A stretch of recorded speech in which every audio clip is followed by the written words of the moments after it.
quando eu coloquei, por exemplo, o problema do debate astrológico. Eu li um monte de coisa sobre, né, pró e contra a astrologia, etc, etc. E cheguei à conclusão que aquilo estava enormemente confuso, que precisava esclarecer um pouco. Então,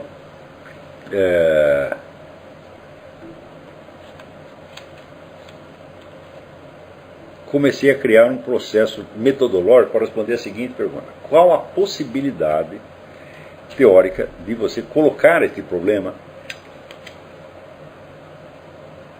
de maneira cientificamente aceitável? Então, é claro que isso é investigação filosófica. Então, fui criando os métodos. Chegou uma hora, eu digo, opa, cheguei no limite. Agora, para responder a questão seguinte, é preciso um estudo experimental. Com, vamos dizer, uma casuística enorme. Eu não tenho essa casuística enorme, eu tenho 2 ou 3 estudos que eu fiz, vamos dizer, para assim, a título de amostra. Então, uma investigação filosófica você faz com a sua cabeça e com papel e lápis. Agora, uma investigação científica pode requerer muito dinheiro. Tá certo? Então, chegou num ponto onde não dá para prosseguir. Quer dizer, criamos aqui o aparato conceptual para colocar o problema, que eu acho o debate astrológico a coisa mais vergonhosa do século XX, porque é uma coleção de besteira de parte a parte, assim, pessoas opinando, tomando posição, como se aquilo fosse, vamos dizer, uma questão de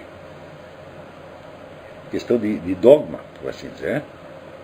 Então, o simples fato de as pessoas, a astrologia funciona ou não funciona, eu falo, meu filho, essa pergunta não é respondível se você não tiver meios de averiguar se o fato astrológico, isso é o fato das relações entre acontecimentos celestes e terrestres, pode ser averiguado por algum outro meio que não o meio astrológico. Se não tiver nenhum meio de investigar esses fatos, tá certo? Fora dos cânones da astrologia, então não dá para saber se a astrologia funciona ou não. Então existe a investigação sobre o fato astrológico, fato verdadeiro ou presumido, tá certo? Ele tem que ser investigado por um outro método completamente diferente.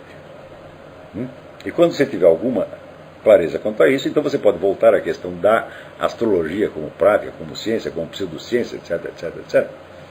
Tá certo? Então, no meio de 1001 opiniões que foram lançadas a esse respeito, eu me gabo de ser o único sujeito que tentou seriamente colocar o problema. Os outros não tentaram seriamente, eles simplesmente opinaram. O cara gosta de astrologia, outro não gosta, tá certo? Mas ninguém colocou nem mesmo o primeiro problema, que é este aí. Quer dizer, por um lado existe uma alegação de que há certas relações, mais ou menos constantes e identificáveis, entre fatos que se passam, vamos dizer, no céu em volta de nós e certos fatos que se passam aqui no planeta Terra. Tá certo? E, por outro lado, existe uma série infindável de técnicas que foram desenvolvidas para supostamente decifrar, né, e expor quais são essas relações. Essas técnicas que se chamam astrologia. Mas as técnicas não têm nada a ver com o fato em si. O fato existe ou inexiste, independentemente de existir astrologia ou não. Qual é o meio de averiguar isso? Eu digo, bom, se você não criar um meio não astrológico de averiguar isso, o debate acabou agora, jamais saberemos. Tá certo? E,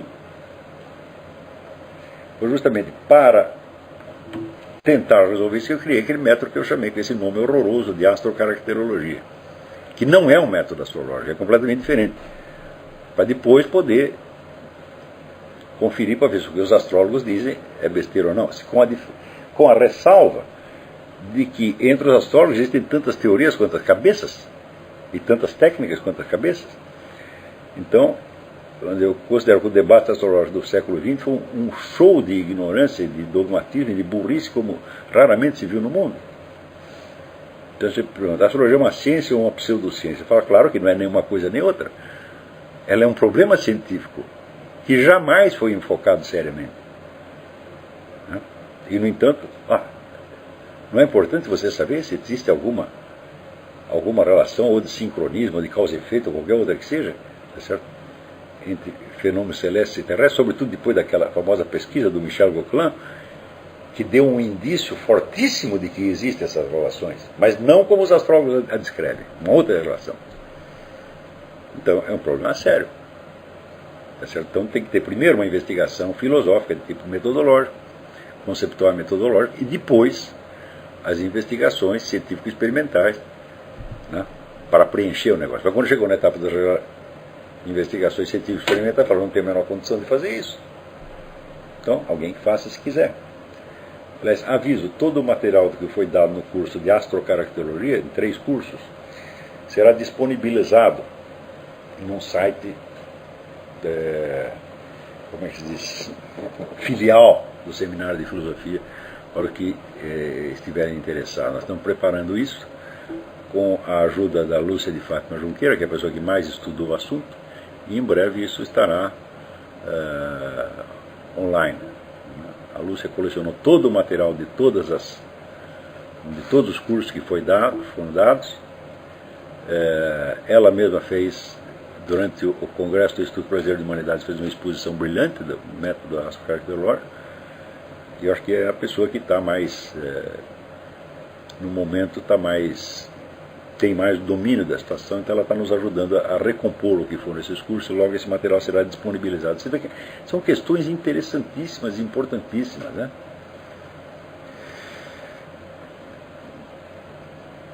Então, espero que isso tenha respondido à questão do Eduardo.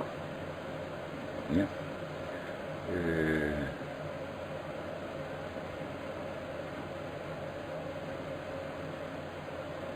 Bom, eu acho que as outras perguntas ficam prejudicadas por essa definição. Então, muito bem.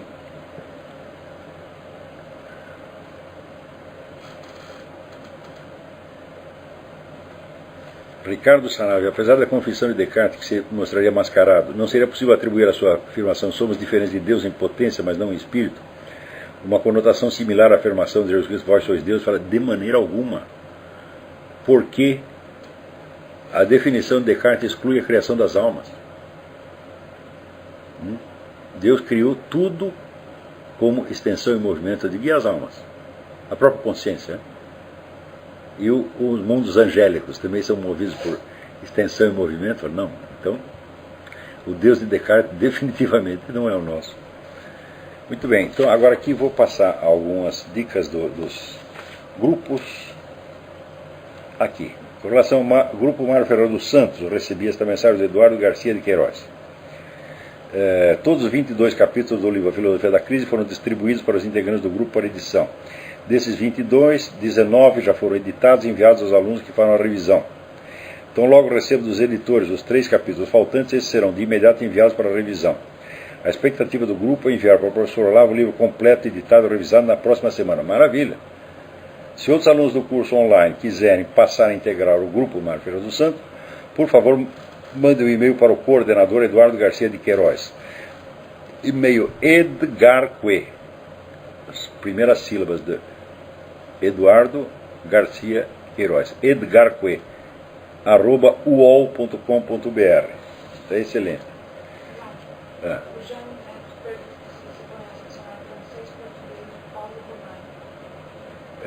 Não conheço o dicionário, mas Paulo Ronel é altissimamente competente.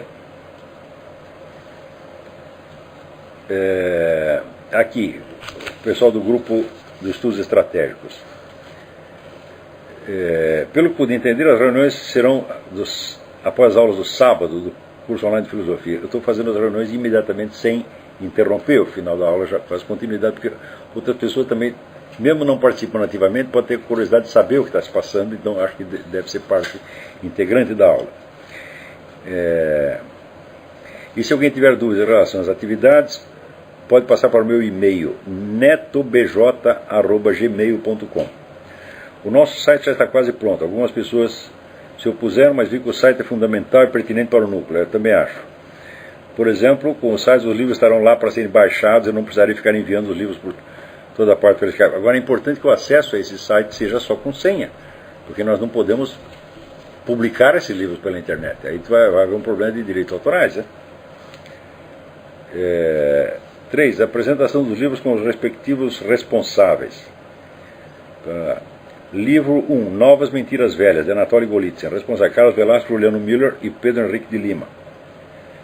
Quem quiser ajudar, por favor, mande um e-mail para o Carlos. covelasco@gmail.com. Livro 2. False Down. Lee Penn. Responsável Christian de Rosa e Everaldo Luz. Quem quiser ajudar, por favor, escreva para derosa.christian, sem H, @gmail.com. La Guerre Asymétrique, de Jacques Beau, responsável, Fabrício. Quem quiser ajudá-lo, escreva para fabriciofil, @hotmail.com. Livro 4, Les Nouvelles Arts de la Guerre, Gérard Chalian. Quem tiver o domínio do francês, por favor, pegue esse livro em vez de algum em português ou inglês, ok? Quer dizer, não tem nenhum responsável ainda. É um livro pequenininho, muito interessante. Livro 5, Rules for Radicals, de Saul Alinsky. Responsável, André Silveira. E-mail, Andrés com 2 N's, ANNDRES99, @yahoo.com.br.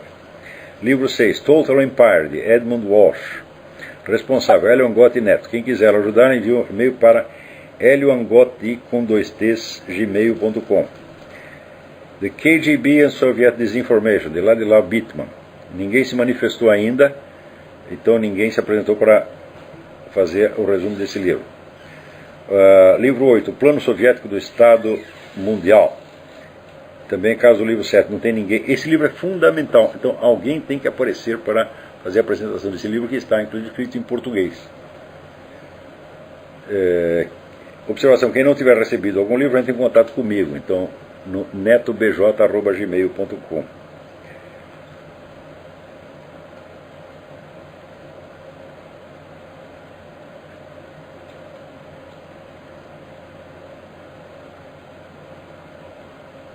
Não chegamos a um consenso no caso do Juliano, pelo fato de que ainda não temos um cargo à disposição. Desse modo, peço que rezem para que ele consiga outro emprego. E se chegarmos num consenso de que precisarmos de um empregado e ele estiver disponível para resolver este impasse. No entanto, ele não pode ficar dependendo de nossas decisões, é verdade. Bom, eu acho que está tudo andando aí. Então, ficou aqui a dúvida de quando seria o dia ideal para apresentações. Note bem, eu não estarei presente nas apresentações, eu as ouvirei depois. Quer dizer, então vocês marquem o horário e dia que mais lhes convenha. Tá certo? Então, se não há outras perguntas, tem alguém perguntando alguma coisa aí por online? O Jaime avisa que o Rodrigo se apresentou já para cuidar do livro da KGB. O livro da KGB and Soviet Disinformation, lá de Bittman, então o Rodrigo vai fazer a apresentação. E o Plano Soviético de Estado Mundial. Pelo amor de Deus, leiam esse livro. Tá? Então, se não se apresentou ninguém essa semana, até na semana que vem. E pode marcar o dia, qualquer dia, porque esse material, agora tudo tem que ser gravado. É isso, e ficar online. Tá bom? Então, até a semana que vem. Muito obrigado.